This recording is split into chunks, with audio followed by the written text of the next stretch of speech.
Assalamualaikum warahmatullahi wabarakatuh. Hai, perkenalkan nama saya Rafina Widya Santoso. Pada kesempatan kali ini saya akan memaparkan materi terkait dengan sejarah kurikulum IPS sekolah dasar. Langsung saja kita masuk ke materi yang pertama. Apa yang kalian ketahui tentang kurikulum? Ya, kurikulum adalah perangkat mata pelajaran dan program pendidikan yang berisi rancangan pelajaran yang diberikan kepada peserta didik dalam satu periode jenjang pendidikan. Tujuan kurikulum ini untuk mengarahkan, memfokuskan pendidikan menuju arah dan tujuan yang ingin dicapai dalam kegiatan pembelajaran. Dalam merancang kurikulum ini dari masa ke masa mengalami penyesuaian dan penyempurnaan guna mengantisipasi perubahan zaman yang semakin pesat. Nah, selanjutnya kita akan masuk ke pembahasan yang berikutnya, yaitu tentang perkembangan kurikulum IPS sekolah dasar. Yang pertama ada kurikulum 1945 sampai dengan 1964. Pada kurikulum ini istilah IPS di Indonesia belum dikenal. Namun pembelajarannya memiliki karakteristik sama dengan IPS, merujuk pada definisi yang dinamakan Social Studies. Nah, menurut ahli yang bernama Edgar Wisley bahwa pendidikan IPS adalah ilmu-ilmu sosial yang disederhanakan untuk tujuan pendidikan. Yang kedua ada kurikulum 1964 sampai dengan 1968. Pemerintah menyempurnakan sistem kurikulum dengan yang dinamakan Rencana Pendidikan 1964. Pokok-pokok pikiran yang menjadi cirinya adalah bahwa pemerintah mempunyai keinginan agar rakyat memperoleh kognitif atau pengetahuan akademik untuk pembekalan jenjang sekolah dasar. Sehingga pembelajaran akan dipusatkan pada yang namanya Pancawardhana. Kurikulum 1968 ini juga merupakan perubahan struktur kurikulum di mana pendidikan dari Pancawardhana menjadi pembinaan jiwa Pancasila atau bisa disingkat dengan PJP. Yang ketiga ada kurikulum 1975 sampai dengan 1984. Pada kurikulum 1975, unsur pendidikan dalam IPS dipisahkan dari IPS dan dijadikan bidang studi tersendiri dengan nama PMP. Kurikulum 1975 dan 1984 untuk sejarah nasional menggunakan pendekatan periodisasi dan proses belajar mengajar pada kurikulum ini menganut yang namanya prinsip cara belajar siswa aktif atau yang biasa disingkat dengan CBSA dan Student Active Learning atau yang bisa disingkat dengan SAL.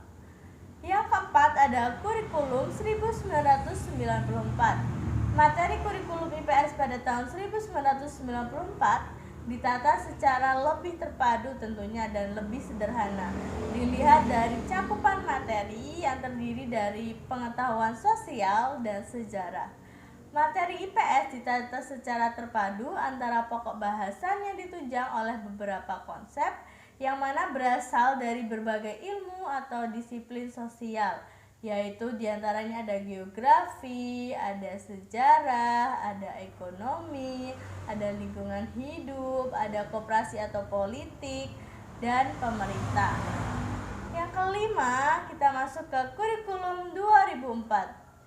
Kurikulum 2004 ini tidak jauh berbeda dengan kurikulum sebelumnya 1994. Di mana kedua kurikulum ini memberikan peluang yang sangat luas bagi pendidik atau guru sebagai pengembang kurikulum. Kemudian materi ilmu sosial juga diambil dalam kehidupan sehari-hari yang langsung dapat diamati, dipahami oleh peserta didik. Pengorganisasian materi dimulai dari lingkungan terdekat sampai lingkungan terjauh, yaitu lingkungan keluarga, tetangga, sekolah, masyarakat, Indonesia, dan bahkan dunia. Yang keenam akan kita bahas adalah kurikulum 2006. Kurikulum ini biasanya dikenal dengan kurikulum KTSP, merupakan modifikasi dari model-model kurikulum yang sudah ada sebelumnya. Kurikulum ini memuat berupa yang namanya standar isi dan standar kompetensi. Standar isi yang merupakan ruang lingkup materi dan tingkat kompetensi yang dituangkan dalam kriteria tentang tamatan, kompetensi bahan kajian, kompetensi mata pelajaran, dan silabus pembelajaran yang harus dipenuhi oleh peserta didik pada jenjang dan jenis pendidikan tertentu.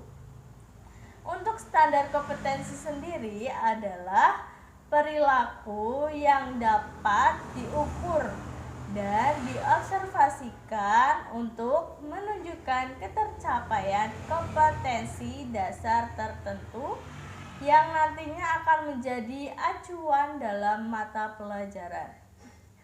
Khusus untuk mata pelajaran IPS sekolah dasar, standar kompetensi ini memiliki kecakapan hidup yang telah dibakukan dalam kurikulum 2006 atau kurikulum KTSP. Meliputi diantaranya ada kecakapan personal, ada kecakapan sosial, ada kecakapan intelektual, dan ada kecakapan vokasional. Yang ketujuh yang akan kita bahas kurikulum 2013 atau yang biasa kita kenal dengan K13.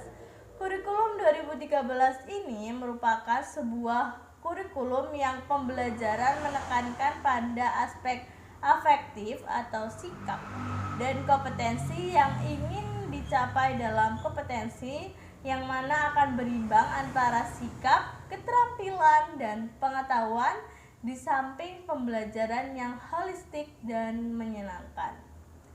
Nah, salah satu cirinya dari kurikulum 2013 atau kurikulum K13 ini adalah bersifat tematik dan integratif. Kurikulum ini juga memiliki 4 aspek penilaian yang sudah digunakan sampai sekarang, yaitu ada penilaian pengetahuan, sikap, keterampilan, dan perilaku. Nah, sekian materi yang dapat saya sampaikan.